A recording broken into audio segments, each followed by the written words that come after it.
welcome back to my channel. It is Vlogmas, and in this video we're going to reflect. Well, I'm going to be reflecting on this year, 2024. Like 2024 has been crazy.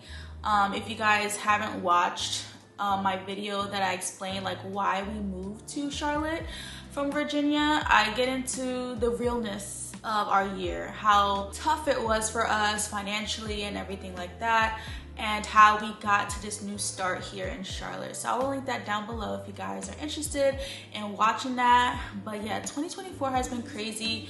It's been a roller coaster, a lot of ups and downs, and it's definitely like a wake-up call, because I feel like in 2024 there has been a lot of losses that I personally know people that have passed.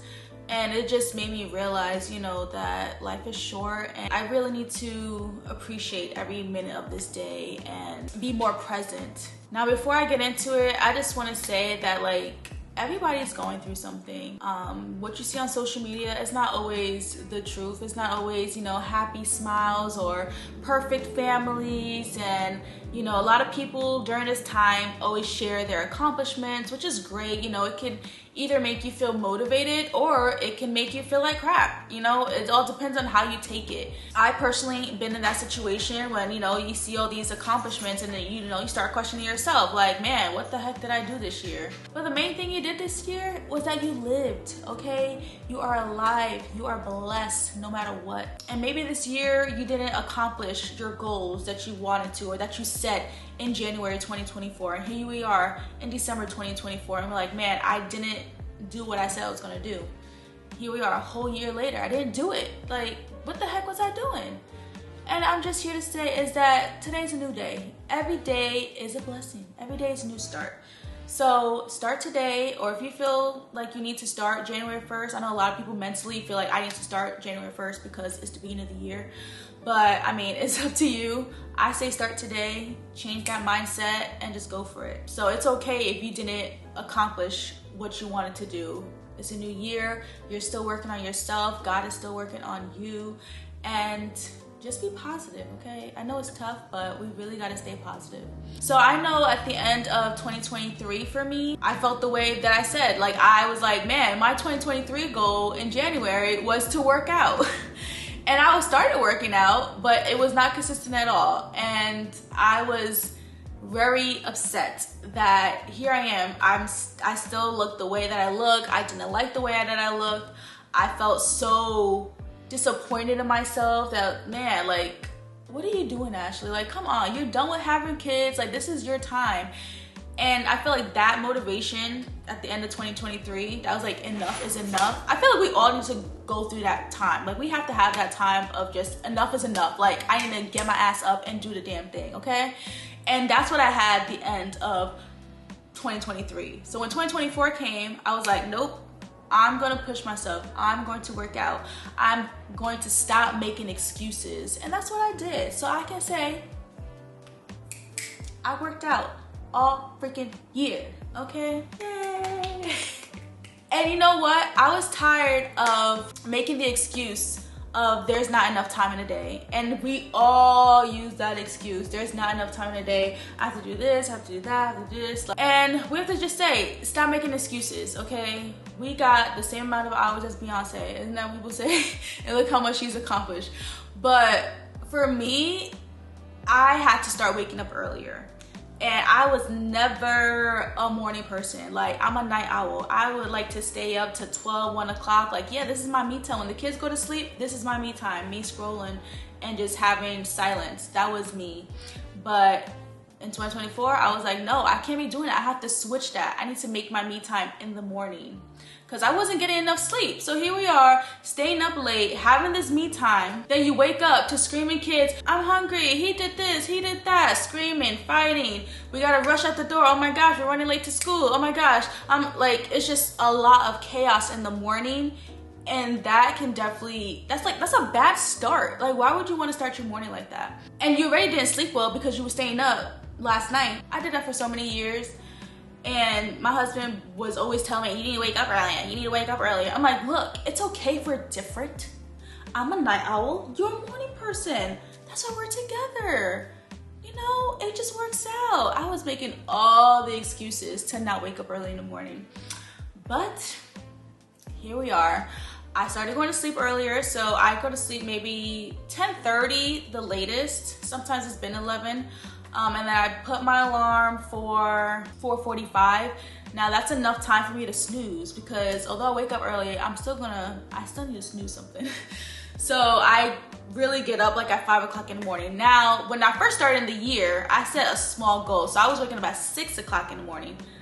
But then I changed it as I got used to it. Then I started waking up at 5 because I wanted to add my new hobby, which is reading. So that's how I changed everything. I want to talk about like my accomplishments. So the first thing, because I wrote some down. So the first thing I did was wake up early. So that's a huge accomplishment for me. Like I said, I was a night owl, but now I can say, I don't know if I really am still a morning person, but my motivation to wake up, which might sound bad, but is how I felt when the kids wake up before me, you know, when they're coming in your room and be like, I'm hungry, wake up, or crying. Like, that is my motivation, because with waking up with that in your ear, it gave me anxiety, it gave me a headache. I was just like already on like alert, like flight, what is it, flight or fight or whatever, I don't know what the term is, but like I just felt so much like tension in my chest when they woke me up. It just didn't go well. So that is my motivation. So when my alarm goes off, I'm like, see, it's silent. Okay, Ashley, just get up, just push yourself up. So once you get up, okay, and what motivates you in the morning? So for me, it's coffee. I get up, turn my coffee machine on, make my coffee, sip some coffee. Coffee for me is just like, I don't know, it's just the smell. For you, it might be tea, it might be matcha, whatever you like, but for me, it's that. And that literally puts a little boost in me, and then I start working out. So although you don't want to, man, okay, let me just get this over with. Work out, and after you work out, I'm like, man, I'm strong, okay, I did this thing. And then I felt better, so then I took a shower, and then I woke the kids up, and then we take them to school. So just waking up early helped me. 2, I worked out. Now there was a time, I think early in the year, I had the flu, so I didn't work out for like maybe 2 weeks.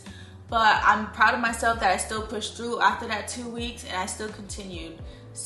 Now sometimes I was working out Monday to Friday, then I realized how important it is to rest. So now I work out like 4 days a week, and there's weeks that sometimes I work out three times a week. So it all depends on the week, but I notice a difference when I don't work out. Like, I feel sluggish, I just feel like crap. Like, it's definitely a huge change in me for me to even like working out, because me in high school during gym class, I did the bare minimum. Like, if we had to play like kickball or something like that, I would purposely not kick it hard enough so I could be out and sit down. Like, I did not like to sweat. I didn't like any of that. So for me now, at 33 years old, that now I like to sweat, and now I like to lift weights and feel strong and feeling my best, I'm proud of myself. Third thing that I'm proud of myself is that I did lose weight since I was working out. I've been trying to eat better. It's been like this with eating better. But I did lose weight, so I don't know how much exactly. Maybe I think like it was like 15 pounds I lost, but I can definitely see a difference with like my jeans. So beginning of this year, I shared a reel of like my favorite jeans that I got from Target. Those were a size 8. And now I had to give them away because they literally do not fit me. It was like this much gap. And I don't know if they run big or something like that, but I was trying to reorder the jeans and get it in a different size. And a size 4 fit me. And I know I'm not a 4. I know I didn't drop 2 pant sizes. So I'm still in a 6. Before my last baby, I was in a 6. And then, so now I'm in like a 6/4. But I can definitely see a difference in my body. My focus in the beginning of the year was just to close my diastasis recti, and I did a whole ab program in the beginning of the year. So I set a small goal in the beginning of the year, because I wasn't like, oh my gosh, I'm going to lift heavy weights and do all this stuff. Like, it's hard to just start. So my first goal was just like, okay, I'm gonna focus on my ab rehab. I'm gonna do this program, pay for this program, and do that. And once I, completed the program, like, I felt more confident in my morning routine and felt more confident in like working out, that I started to do other stuff. So I think, it's important to just start like a small goal and then go from there. Now, the fourth thing that I'm proud of myself is that I finally found a hobby. I mean, besides like working out, which does bring me joy, I found a hobby in reading. Now, y'all know I've been talking about my reading journey and all these videos. If you watch all my videos, you already know I just love reading now, and never in a million years did I think that I would ever be a reader. I've always tried it and it'll put me to sleep, it was boring, and it's all about just finding the right book. I'm proud of myself for finding something, I guess kind of like stepping out of my comfort zone, because I was never a reader, and stepping out of my comfort zone because I never worked out before. So I'm definitely proud of myself for that. And look at me, now I'm obsessed with reading. I'm growing my library. I love my Kindle. Like, I just feel like it's definitely been a game changer, that I'm happy that I have something that I like. Because a year ago, or even a couple years ago, whenever somebody would ask me like, oh, what do you do for fun? Yeah, I take care of my kids. I do laundry. I literally had nothing to say. I like to sleep. I like to shop. It's not a real hobby. And that always bothered me. I feel like even like my husband, he always tried to encourage me, oh, find a hobby, do something new. His was always basketball. Like, he played basketball his whole life, ever since he was little. So like, that was always his hobby. And sometimes I felt away. I'm like, man, I don't have anything for me. Like, nothing brings me joy. Like, I was definitely in a depression area that nothing was exciting to me. Like, oh, baking or painting, or but I'm so happy that I found reading. And like, even with reading, like, that's not gonna get old, because there's always so many books out there, so many books on my TBR, and it's gonna take me forever to read all these books, especially all the books in my library right here. Half those books I haven't even read. I've just been buying books because I'm just like obsessed with them. So I'm happy that brings me joy now. Outside of motherhood, like, I feel like I'm finally in a place that I'm like finding myself again. And not even finding myself again, because these are things that I didn't do before kids. So I'm actually finding myself, my new self, my adult self, my post-kid self. So this is like a whole new life, this whole new journey for me, a whole new chapter for me. And then the fifth thing that I'm proud of is that we moved. We said we're not gonna be scared anymore. We're not gonna be sitting here stuck and be complaining and sad and depressed or stressed out about our situation. We gotta say enough is enough, and that's what my husband did. And that's what I agreed with him to, to like, okay, like, if we need to move to find a better opportunity, find a better job, then we're gonna have to do it, because it's what we're gonna have to do for our family. And I'm proud of ourselves for taking that leap and to just do the damn thing. And I can say, like, God led us here in Charlotte, and I'm very happy here. Like, there's so much to do here, so much opportunity. Like, it's a city, it's a bigger city than obviously like Virginia Beach, like where we came from, Virginia. So it's just so much more to do here, and it's just so much to explore. I'm just so excited to like see what else is out there. So we've only been here for a month and change, and I'm excited, I'm excited for this new year. So now let's talk about my 2025 goals. So I did just post a video of 5 mom motivational tips for 2025. So if you're a mom out there, definitely check out that video so it can help inspire you to make your new goals for 2025. Now for me personally, my goals for 2025, I never actually like sat down until I was like, I should make this video.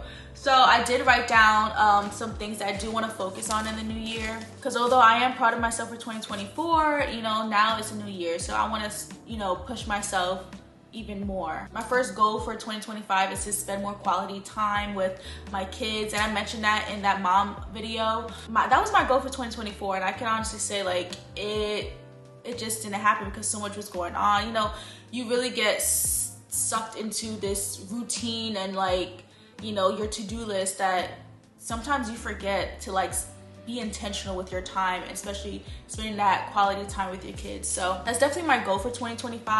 I definitely want to spend more time with them. I mentioned this in another video. Well, my tip is to remember to spend that quality time by their birthdays. So for example, my oldest, her birthday's on 21st. So I'm trying to do like every 21st of the month to do something with her. So either that's like, you know, building her Lego set with her, or taking a walk around the neighborhood, just us two, just chit-chatting, or if we want to go get ice cream, go to the movies, go to the mall, you know, just spending that quality time with her. And it can be tough. That's why I feel like it didn't happen, because, you know, I do have 3 kids. So if you're new here, like I have 3 kids, a 9-year-old, 5-year-old, and a 2-year-old. And they all, you know, we all want to stay together. We all want to, as much as we have so many days and so many memories of spending as a family, which is great. I know it's important to do that one-on-one time. So I definitely want to be more intentional about that this year. So like I said, the 21st of the month, I'll spend time with her. Every 30th of the month, I'll spend time with my son. And every 5th of the month, I try to do something with my baby. She's not a baby, she's 2. She's my baby, okay? They're all my babies. And then even with my husband, you know, we try to do every 7th of the month, because that's our anniversary. Every 7th of the month, we'll have a date night or a day date, because since we moved to Charlotte, we don't have any family here to watch the kids. But you know, his new job is very flexible, so we can probably have more day dates instead of date nights. Isn't that date nights, day to day? That sounds funny. But yeah, so we just need to be more intentional with our time with the kids and with each other. So that's definitely my goal for 2025. My second goal is to eat better. And now I did dabble into eating better this year, and you know, I feel like with the holidays it kind of messed it up. I feel like I don't eat enough. I think that's my problem, is that like, since I'm always doing my to-do list every single day, I definitely don't eat lunch, and I know that's like bad when you try to, you know, when you're working out so much, and then it like stores the fat, I believe. Don't quote me, but I think I heard something about that. I know you're supposed to be eating more, you know, eat more protein, and I definitely want to start doing that. And I definitely want to start reading ingredients, because like the stuff that's in this food in America, y'all know, like it is not good. So I want to start using the Yuka app more. It's YUKA, and I was using that for a while, a couple months ago, but since we moved, things got hectic, and I just like, you know, keep ordering from Walmart Plus things that the kids eat. But half the stuff that we eat, man, the stuff in the ingredients, like it's trash, man. It's really bad. So I really want to be intentional about like what I'm eating, but what my kids are eating, to, you know, prevent health conditions or prevent cancer. Like there's so many like cancer causing foods out there, and America, they don't regulate all that stuff. So it's just a mess, okay? And it can be stressful because all the healthy foods are expensive, which is insane. Like that is so messed up. Like how is a healthier food more money? And times is already hard, but dang. So I know Aldi is a great option, so that's why I'm gonna try to start like going to Aldi. And now that we live in a bigger city, like Trader Joe's is closer, Whole Foods is closer, so I definitely want to like check those out. But I'm gonna make a video on that for 2025. I'm gonna make a whole video scanning the stuff in our fridge and like just making those swaps, and we can do it together. So be on the lookout for that kind of video, because I definitely want to be intentional with what the heck we're eating, because I know what we eat is trash.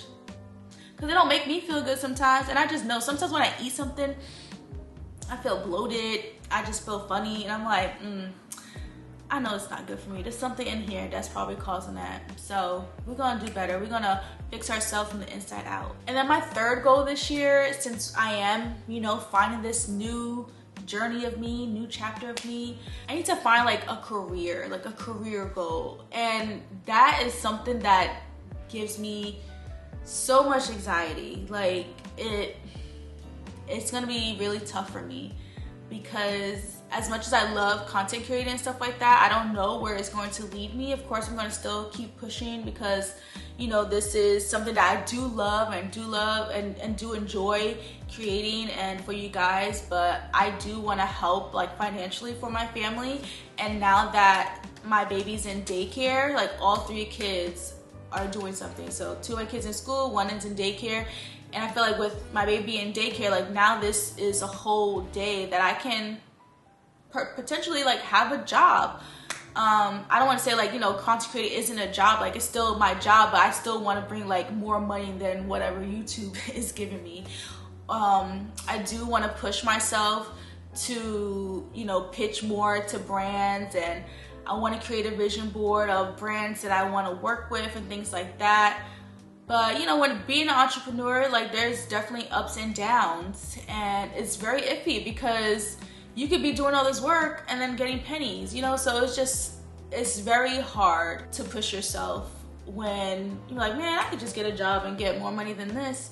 But then again, if I keep pushing, I can get a deal that can make me what I can make in 5 months, you know, from a regular job. So it's very difficult. I know, like recently, a couple weeks ago, I saw a job on LinkedIn and I was like, oh, this is perfect. And I applied and like I fixed, you know, Darius helped me fix my resume, but I had an anxiety attack. Like, you know, my husband was trying to help me, but you know, he wanted me to like go over it, which is understandable because it's like my application. But you know, I was kind of like, do it for me, I don't want to do it. And then like sitting in front of that computer and like, you know, typing it out and everything, like my eyes started getting blurry. I couldn't breathe. Like I started just crying. Like I had to like walk away. I took a shower, like washed my hair. I was just like, I can't do this. Like it literally gave me so much anxiety because being a stay-at-home mom for all these years. And although like, yeah, I have hobbies now, which is great. That's a great start. But now, what am I gonna do for the rest of my life? Like, what is my career goal? And that scares the crap out of me. Like, it really does. So I really need to, you know, be brave and find out what I wanna do. And you know, it's definitely gonna be difficult, but I definitely need to like face that beast and be brave and, you know, be out there more. So, you know, maybe applying to more jobs, or I can just go down a whole spiral of, you know, what is it, imposter syndrome, or, you know, just that my anxiety and overthinking all these questions. Like, you know, I've been a stay-at-home mom for this long, ain't nobody gonna want to hire me, or what am I even good at? Am I even good at that? You know, somebody out there is more qualified than me. You know, I feel like when it comes to jobs that are like content creating, like helping other brands out, as actual like real job, not like as a influencer, like brands out there, they don't even want to hire influencers, which is so weird because influencers, like, we know the system, we do this, but a lot of jobs don't want to hire influencers. So it's just like, how can I be out there if that is my resume for the past 7 years, is creating content? And it's just all about like connecting and finding somebody that would appreciate what I can offer. But you know, it's definitely going to be a journey for me to find that out. And of course I will, you know, take you guys along whenever, you know, that time happens for me to, you know, find a job, or if I do find a job, if I get a job. That category right there, my goal for 2025, that third one, to find a career goal, that is what scares me the most. But we're gonna do it. It's a new year. I'm just gonna give it all to God, and He's gonna help me, guide me through where I'm really supposed to be at. I'm just gonna keep praying to, you know, like, where am I supposed to be? What's my goal? How can I show my passion and my joy to others? How can I help others? So it's gonna be a journey, but I'm ready for it. New year, come on, new year, guys, new year. So yeah, those are my 2025 goals. If you guys feel the same, comment down below, you know, because I feel like, especially as a mom, especially as a stay-at-home mom, or even as a mom, I mean, even as a mom that works, you know, sometimes you could be in a job and not happy. So you're trying to find yourself again, trying to, you know, find a new career path. or even you don't even have to be a mom, because I know people personally that are in jobs that don't have kids, that they've been in the same field for this amount of years, but now they realize like it doesn't bring me joy anymore. Like I don't know what to do now, and here I am in my mid-30s trying to figure it out again. But I mean, what did they say? It wasn't like Denzel Washington that he wasn't like a successful actor until like over 40 or something like that. So we still got years to come, you know. We're still not late to reinvent yourself and to start that new career path. And I just need to find something, you know. I just need to find something that it's like I got my hobbies, but now I need to find something career-wise. And it's crazy because like all I've known is to be a mom. Like my oldest is 9. Like I've been a mom for freaking 9, almost 10 years now, and that is what I focused on. And to now, like, to go back to focus on me, you know, it's just like, you know, should I go back to school or what? But we're gonna figure it out. 2025 is coming, and we're gonna do this thing, okay? But that is the end of this video. If you watch this whole video, thank you. I love you guys. I love the support. I love the comments. I just love y'all, you know, y'all keep me motivated. If you enjoyed this video, give this video a thumbs up. Comment down below what are your goals for 2025. Comment down below if you feel me with this situation, with this new goals for 2025. Make sure you guys subscribe, follow my Instagram at @Justine, and I'll see you guys next time. Bye.